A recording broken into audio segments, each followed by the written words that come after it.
Welcome back to Been There Done Chat. I am back with Joe Brown. How are you? Hi, very good, thanks. You might remember Joe from Stop Procrastinating and Live in a Distraction-Free World. And a lot of people quite liked that. You gave us quite a few amazing tips and yeah, it was a really, really good discussion. I've actually implemented quite a lot into my life now. Well, I see that our video may be making a little impact with a friend I saw on the train with a Nokia brick, taking it quite, Oh taking it my quite God. bluntly, the A little advice. bit seriously. That is so funny. Everybody knows how important well-being is mentally, physically, self-love, and how they all kind of interconnect and interlink each other. And Joe has actually got 3 main mental practices that he swears by and kind of recommends everyone else to kind of take on. So I think I really want to discuss those 3, and I want to hear your insights and why you believe that we should all be taking those on. And also at the end, we can kind of go through a couple of physical things because like we said, they interlock with your self-love and your mental health as well. I definitely think there's a mind and body connection. Mm. Majority of these, will be mental practices. As I think a lot of our society, I don't think there's anything wrong with exercise. But as well as looking after our bodies, I think what's equally important, or what we're seeing in the last decade, is essence of looking after the mind as well. Always. Because what's going on in your head is so important. It affects you day to day, isn't it? You've always got your mind with you. That's very true. It can be quite daunting. The only person you'll ever spend your life with fully is yourself. I also think the So, only person who'll completely 1,000,000% understand you is yourself as well. Don't you think? yeah. Because you know what's going on in your head. Nobody can tell you how you're feeling about certain situations. Only you know. And I think it's very important that you, like you said, strengthen your self-connection in order to understand yourself better and learn from yourself, you know? Definitely. Yeah, and I think it's no coincidence that the reason that Greek philosophers who have written some phenomenal texts prioritize mindset over anything else. If people know a bit already about bits of philosophy, mental well-being, they're probably most likely coming to concepts from Greek philosophers called Stoicism. Right. And a lot of Stoic quotes from Marcus Aurelius, Plato, various philosophers have said it's kind of this essence of controlling the mind. It's like, as you said there, the most priority as opposed to the material world. It's kind of this perception over materialistic and world, which has a lot of potential. Oh, amazing. So, I mean, let's just get straight into it. Your first mental practice is writing things down. Joe Brown, why is it important to write things down? Oh, that had potential. That could have rhymed. Joe Brown, why should we write things down? There we go. I don't think I'll be able to deliver poetry. So writing things down is the first mental practice, which has a phenomenal potential to really understand yourself better and kind of grow in the relationship with your own mind. And, if you grow in yourself, you could also grow with other people, which is what makes this really, really powerful too. Our minds are constructed. Those who study computer science or psychology might know about neural networks. You don't need to be a computer scientist to know that the brain isn't structured in a linear fashion, and it's comprised of several nodes or neurons connected by different links. And there's no kind of linear format of the brain. But when we write things down, we have this process of translating unlinear, unorganized mess of our thoughts into something that's understandable and comprehensible in a written format. Which there's the science behind why this kind of thing works when we're writing down our feelings. I'll kind of get onto what we write down in a moment. But yeah, often people can feel rushing thoughts when in times of stress and so on. But it's not really just about when we're stressed. It can often be on autopilot as well. Because as we've evolved, we've come from a fight or flight, and we've always been evolving in this mode. And it's kind of continued into this 9-to-5 lifestyle that we live in now, and where much of us are on a treadmill, but we don't take the time sometimes just to assess our thoughts in a coherent way. Writing things down is one of these practices, but we can completely lose track and get flooded with negative thoughts, so without our awareness. So I'd say, so writing things down is one of the first strategies many people will find. It's a very effective method of translating this mesh of thoughts into something that's easily understood and can really just change your emotions as well. And I think it also helps you slow down a little bit. You know, we're in such rushed, busy lives, on the go, like you said, fight or flight. And this is a nice way to kind of slow down and process your thoughts amongst all of that mayhem or chaos or madness. Definitely, yeah. There's a little link to the previous episode of our phones. People can go back and what they want, but the idea of phones being a lot of it's frantic media nowadays, and it's rapid, fast-paced. We're constantly scrolling, and for the mind, it's a lot of information at once. And the process of writing things down is the reverse of that, and it's really what our brains are built for, doing things in a one-at-a-time fashion, as opposed to being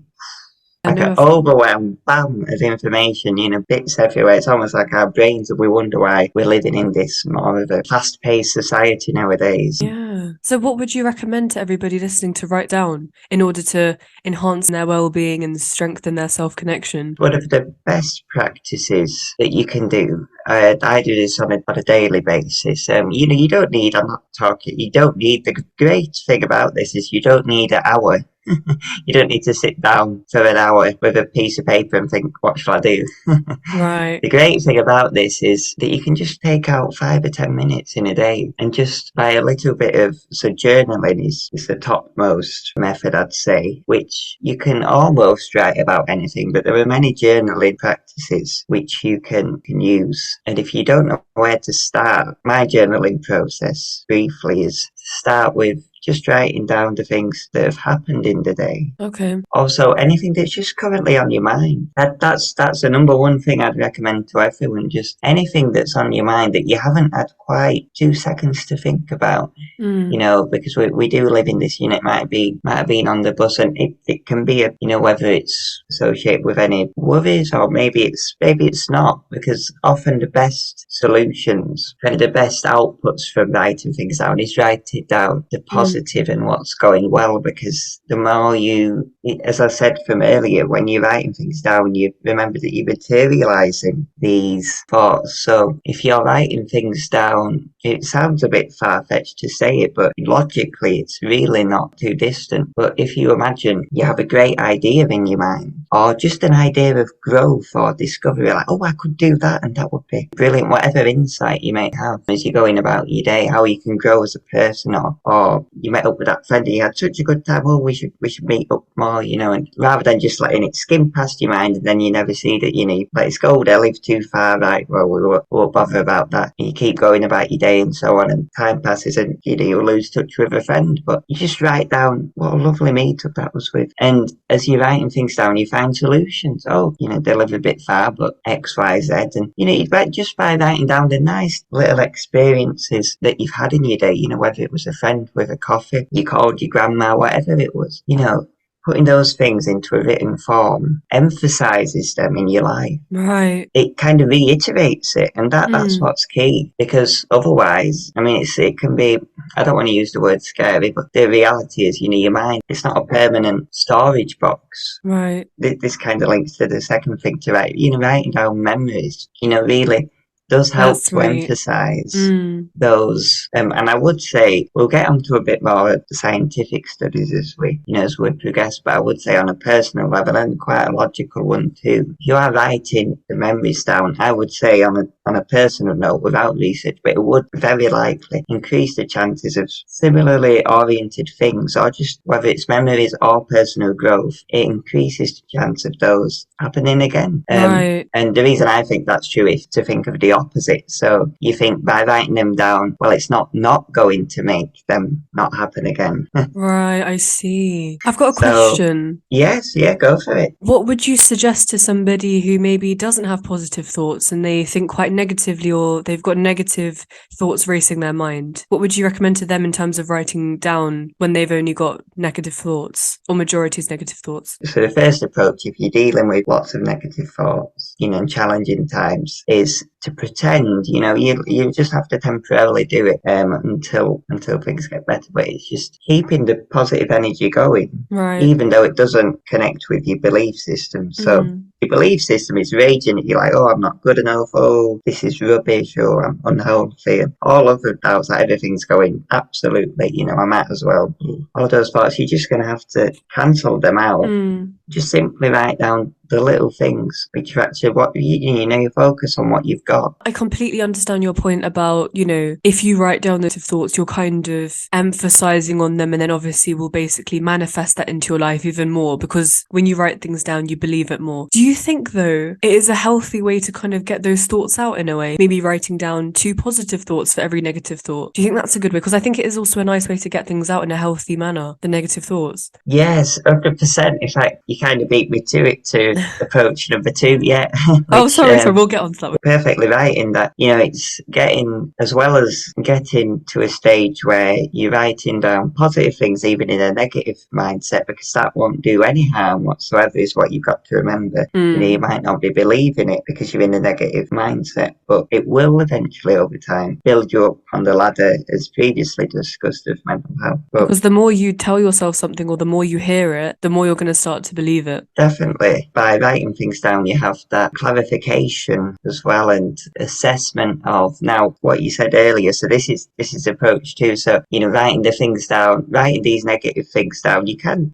write them down, but this is where little concept called ANTS come in, which stand for automatic negative thoughts, which has been discussed by various psychologists. The ironic thing is, so this is kind of moving away from like mental illnesses now, and so just getting onto a more of a just a general, you've had bad days and we want to grow as a person, and you've just had some. We all deal with negative thoughts like daily. It can be little silly doubts, like things that really make no sense, really. And this is what this podcast is almost all about. We're on these autopilot modes all day. We really don't take the golden opportunities to kind of just actually assess some of these silly thoughts, like, oh, they're thinking of this, they're thinking about this with me, and they're thinking, oh, what if this happens? All these negatively oriented what ifs kind of scenarios, they don't exist. Like the materially, like realistically, writing them down makes you realize how silly they actually are. Because when you do, get to that positive stage, you can look back and think, did I really think that? Did I really think that? That made no sense. Well, and I think this becomes, we're talking about little things here, but actually this can become quite an important practice when it comes to the bigger things in life. We do miss out a great opportunity due to an earlier automatic negative thought, which has no real meaning. And it's only when you kind of review something in retrospect that you think, oh, imagine if I never did that. Because I had that silly little thought, whatever it might be. Imagine if I never set up a podcast or whatever it is, whatever project we all have. Somebody may have a project in mind, a great idea, and there may be just one little element which feels true at the time. It can be, oh, well, I don't, we're all different. So just by writing something down, you'll see how it applies in your own life. Just try it today. You'll instantly find, I bet everyone listening, just try it. The next time you have a little doubt in the next few hours, or if it's something big, just write down the little doubt, then look back at it at a different point, present state of mind. Did I think that? That's not true. Or if it's a nice thing, you can think, oh, that's so lovely. That's so lovely. It lifts there you we up go. a little bit. Yeah. I've actually been journaling quite a lot in the past few months, and it's made a huge amount of difference because it's just time with me and myself, writing things down. I'm quite into calligraphy for the past year, so I literally just go on Google and I just type in, random words or random sentences, and I just write them down. Getting a good pen and notebook helps a lot. The pen matters. The pen actually matters because I write in a biro and then I'll write in like an ink pen, and the difference is incredible, and it makes your handwriting look much nicer as well. But anyway, having that process will not only affect that little window in your day, it affects over time your life as a whole, which is what makes all of these practices so beneficial. The next mental practice is meditation and mindful living. People think, well, what good could sitting and doing nothing do? It's not the practice itself, it's the surrounding time which you've retuned, you've reconditioned your mind, and it's the outside effect. It's when you stop meditating, start living, you're just implementing these daily blocks of meditation and mindful living. So that's really the purpose. I was also going to say with meditation, going back to the point you said about people just think, what's sitting and doing nothing going to do? How is that going to help? I think Give it a go and see how you feel, because I've actually been meditating every single morning for the past week and a half. We're just past the first week of January at the moment when we're recording this. If people want to get into meditation, the first thing I would say is make it as easy as possible. And what I mean by that is make physical room. So I literally rearranged my bedroom so I've got no excuse. So I've got more space on the floor to just sit down and, a bit of space or whatever. The second thing I would say is literally just start with 30 seconds, 1 minute, and then you can slowly increase it, because the idea of just sitting there for about half an hour, you're just like, oh, this is so tedious, this is so long, how am I going to... I literally started with 1 minute and I typed in guided meditation. Actually, I started with 5 minutes because it was guided. But, on the days when I'm in a bit of a rush or something, even just a minute is so important. And I really recommend guided meditations on YouTube and starting your day like that. So I'll type in, 5-minute guided meditation for positive energy, or just for a good day. Or I think there was one day as well, I think I had like a really, really deep conversation with a friend on FaceTime and we went really deep. And I think it kind of put me in a negative headspace in the morning. It's really important. People don't understand the way you go to bed sets up your next morning. It's so I woke up in the morning, I was like, no, I'm not going to let this control my day. No, let's put on a little meditation. And I'd been meditating just for 2 days at this point. And my goodness, did I completely shift my mindset. And I felt so positive. Another thing I would say about meditation, which is probably the most thing I have felt, is composure. And what I mean by that is every emotion for me used to be extremely heightened. This is the main thing my dad used to say. He was like, when you're happy, you're so happy. When you're low, you're so low. Try meditating and see how your emotions kind of come together a little bit and aren't as heightened in every sense. And my goodness, has that helped? I feel so composed now. In times of where I'd feel maybe a little bit angry, I don't really react. I'm just a bit like, it's helped so much. And that's obviously also helped with your physical health as well, because you feel more calm and more relaxed inside. And when you're hearing those guided positive meditations, you implement that in your life as well. And you focus on your breathing and your awareness. And again, it's time to yourself, which helps your self-connection. So I really, really, really love the fact that you've brought up meditation, because I think it's so important. I used to think of it before, think, what's sitting going to do? What's sitting for a bit? Try it before you judge it. Again, this is, linking back. There's a ant straight away. We all have them, like I had it myself before I began my meditation habit back in 2018. Before I did there's no doubts I would have been thinking, can easily be flooded back. Well, what's it going to do?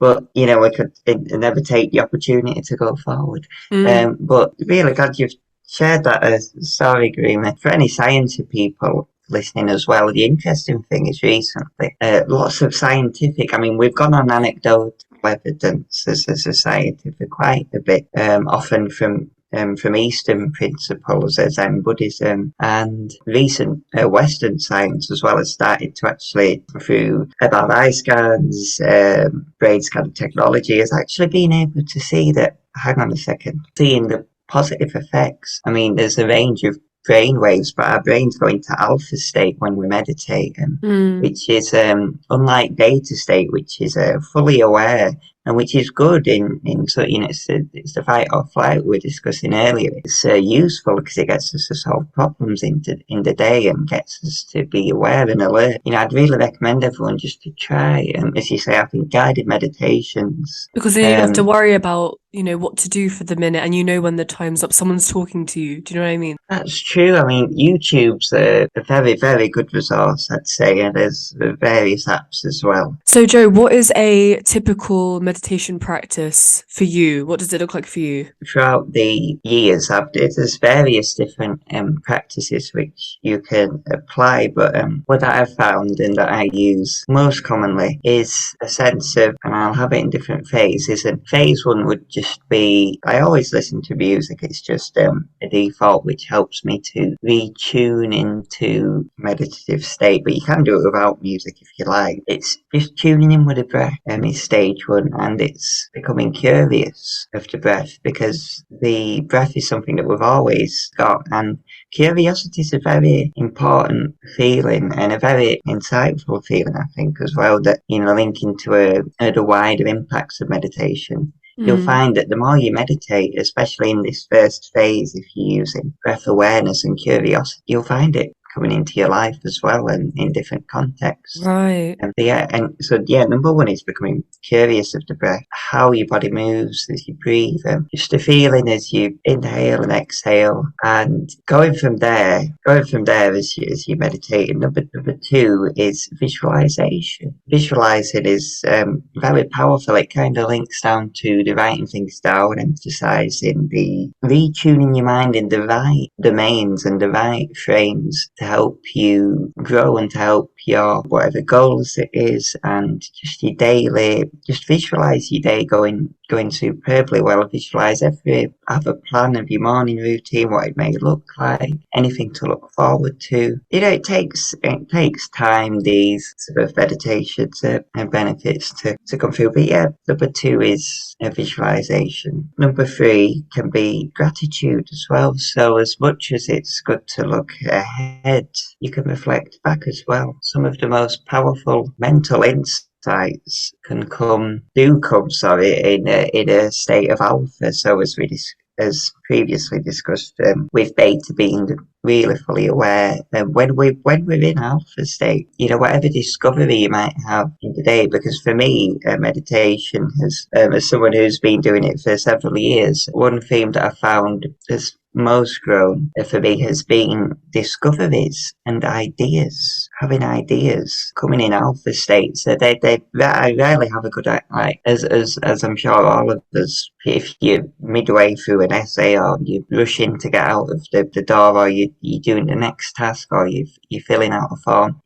good ideas never come. They'll come in elements when you're more in an alpha state. If you're on a long walk, even if you're kind of tuning out a bit, watching TV, nothing too wrong with that, especially if you live quite a busy life, and it's kind of linking to the second point here with mindful living. But meditation, just a block of meditation a day, kind of forces your mind into this kind of setting up a default frame of mind. So this is where we're really getting into the details of how it works. But you're kind of setting up a default block for you to access this different brainwave state where ideas will flow. And I think one of the key principles as well in meditation is don't force it. So, if you sit there thinking, I'm going to have a good idea, the odds Ideas are... come though, they come out of nowhere, don't they? That's what creativity is. You can't just do it on the spot. That is it. And I think it's why a lot of people do give up early on these kind of things, meditation. Generally, it's, whatever it is. I'm meditating, I've tried it once, didn't really do well, try it again. It's kind of like, not giving things a chance. The principle of trying to force something, it's referred to in Eastern philosophy as a Wu Wei. You spell it WU-WPI.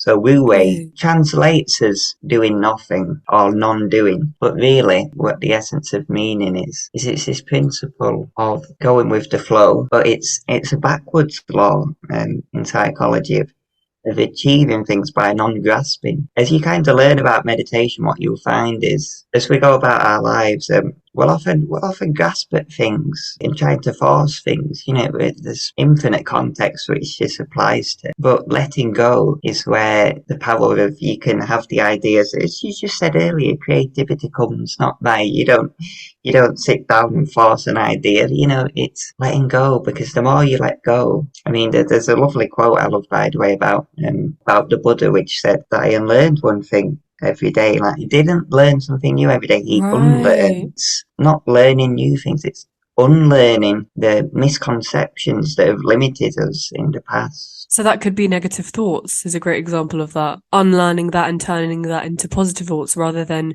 seeing it as learning how to do positive thoughts. You take what you already have and then reverse. 100%. There's abundance of preconceptions that limit us, which we all have kind of enforced in society, social media and all the rest of it, kind of formulas of how we should think, how we should feel, how we should live. A lot of them are just simply useless. The principle of letting go, I mean, a very simple way to demonstrate it is forcing a joke.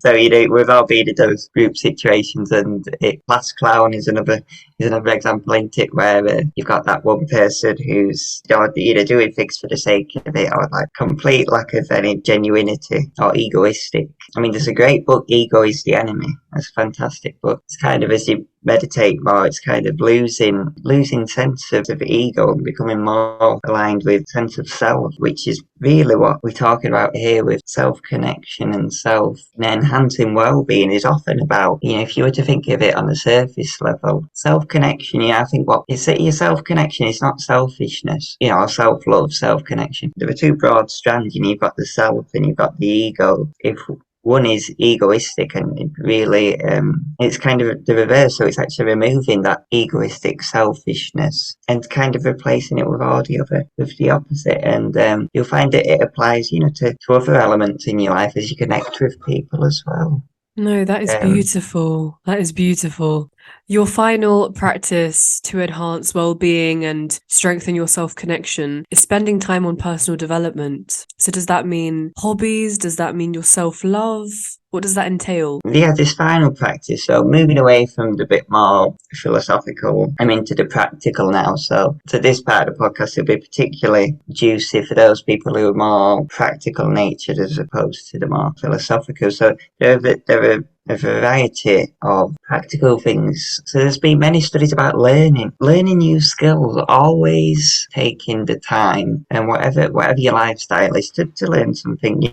Get curious, or expand on your current hobbies. But if you're ever going through a little period of your life and it's a bit like you feel things are a bit bland, learn something new. I mean, keeping the brain active, there's been various studies, some animal studies, some human studies as well. But yeah, the animal studies are particularly interesting about reducing animal studies which are linked to the human conditions as well, such as Alzheimer's, by showing that animals who have inhabited a nature of learning with tools and playing, keeping the brain healthy, is associated with long-term brain health. Right. I'm sure we all have stories, but one person that I can relate to here is my former trombone teacher called Frank Matheson. He's played in the London Symphony Orchestra.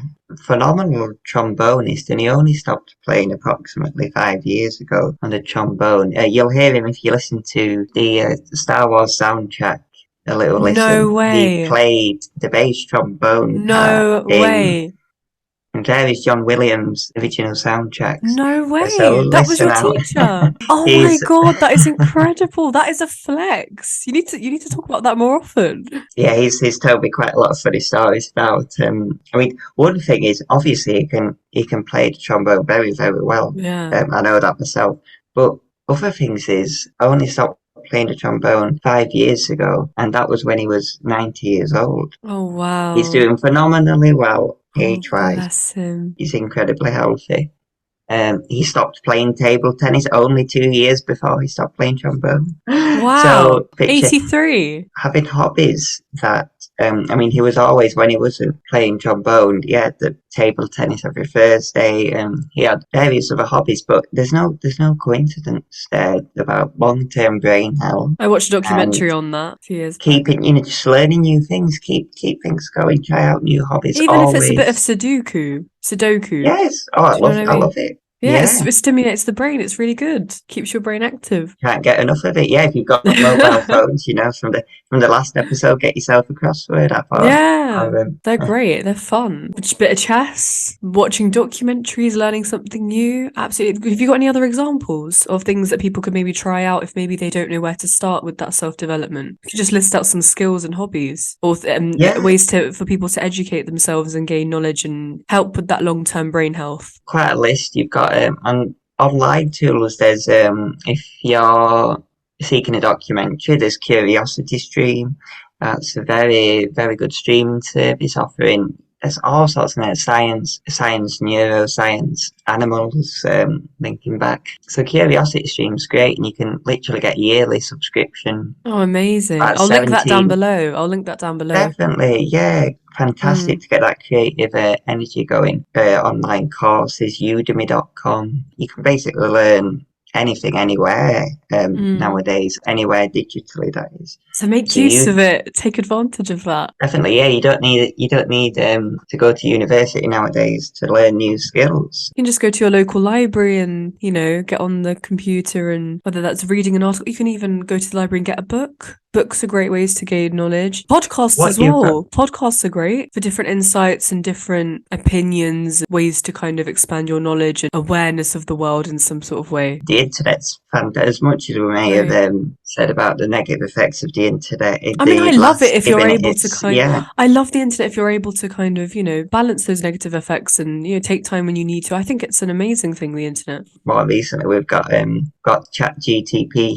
Will be an interesting future ahead as well there. But yeah, kind of linking on as well to accessing. It's kind of having this nature of everything's interconnected. So having what you'll find is that as you're learning new things, you're becoming more curious and you're increasing your curiosity. And as you do meditation from earlier, you're also becoming more curious by having that habit of curiosity of breath, curiosity. So, you've got these links forming together from anything in this podcast, but even if you only choose one or two things, it's this interconnectedness and you'll grow and yeah, so I hope people find these insights useful. Honestly, I think if this podcast and your advice helps just one person, that would mean absolutely everything. Even if someone's taken one teeny little bit of something that we've said, I think that would be amazing. It certainly would. Have you got some examples on physical practices that we could do to strengthen our self-connection? That's it, yeah. So there's a very, very strong link between mind and body. And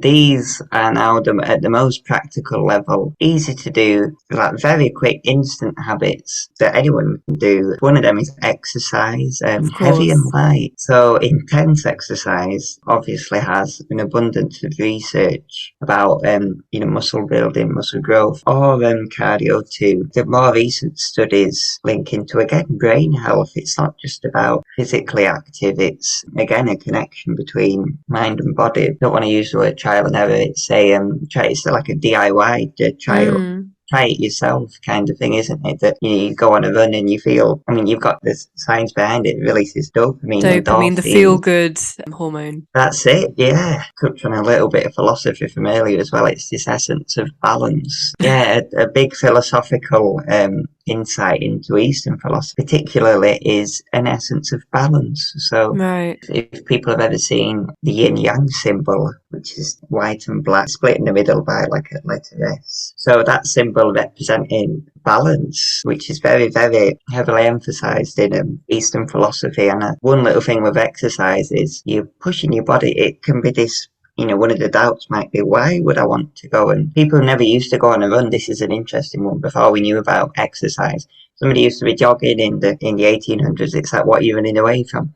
But before we knew about the benefits of exercise, as we learn about it, one of the doubts might be, why would I want to, exhaust my body in this way? It's nobody enjoys. We can all be honest and say that like going for a run isn't particularly, even if you've got the best, maybe with a good soundtrack on, maybe it's quite enjoyable. But realistically, we can be like, quite a challenge. It's quite a stress on the body. And the balance with it is that you're pushing your body, you are breaking down proteins in order to build them back up. And in a similar way, you're breaking down, you're using that energy and you're going through the hard, that kind of effort-based, really intense, full and demanding process to reap the benefits later on. Right, I see. And so what would be an example of light exercise that you mentioned earlier? In addition to the heavy exercise, there's a vast accumulation of studies on the effects of sitting as well for long periods of time. And if you're ever feeling, day-to-day basis, you're feeling a bit sluggish and you won't feel like going on a bit of a walk because your mind is in the mind frame of, I'm just chilling. But chilling is good, as I've discussed earlier. There's nothing wrong with, especially if you live in a busy life, sticking the TV on and just watching a program or documentary on Curiosity Stream for an hour. But like everything, moderation is key. Consistency is also key. So if you were to choose between living a week or a lifestyle where all you did was sit down, heavy exercise, sit down,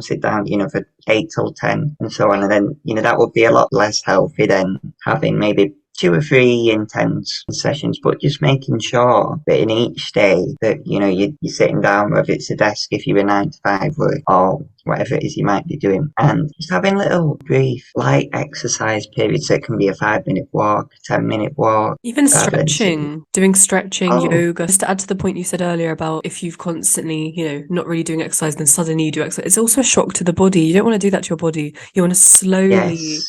slowly introduce your body to that exercise. One ironic thing actually is that the following point is flips it on its head a bit with cold showers. Not for everybody, but cold exposure psychology has been a recent research investigation where they're finding more and more effects of the elements of cold showers, because and it's kind of this element of instant. I mean, from my experience, it's 100% of the way it could. If you're a hot showers person, it can just be blasting the code for 30. I do Could that at just the be a end of my 30 showers second. sometimes. It's an increase in alertness, it increases your metabolism, it's an increase in energy overall. It's got so many health benefits. I think it lowers your blood pressure as well. Yeah, just as a final tip, which would be great for anyone to implement, is just the essence of doing what you love. A lot of the time it's hard to start things, but as you say, the brain takes a bit of time to tune into whatever it is you're doing next, whether it's the exercise straight away, meditation, not forcing things.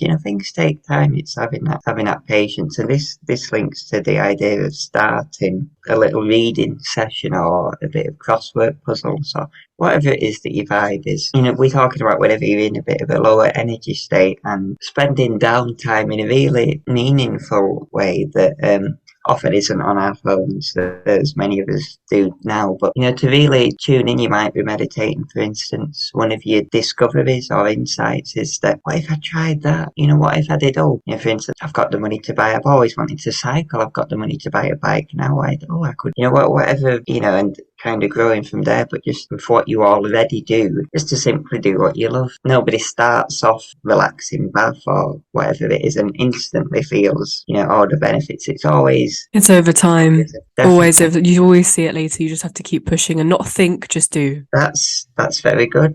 That's very good. Yeah, it takes a bit of commitment, doesn't it? I mean, I think that wraps everything up really nicely. You've given us so many tips on mental practices and a little bit of physical at the end. And I just want to say thank you so much. I think that will help so many people. I definitely am going to implement some more into my life. I definitely end my showers on cold, but I think I'll do them a little bit more. That's been an amazing chat, really insightful. Thank you to everybody for listening. Let me know if you want to come onto my podcast. If you've got any ideas, literally just email me, DM me. All my details are in the description. If you want to message Joe about something, maybe you've got a question about one of the points that he's made in this episode, you can always message him as well. I've got his details in the description. Everything that we've discussed in this episode will be linked in the description of where you're listening or watching this. Thank you so much, Joe. And to everybody listening or watching, I'll see you in the next episode. Bye.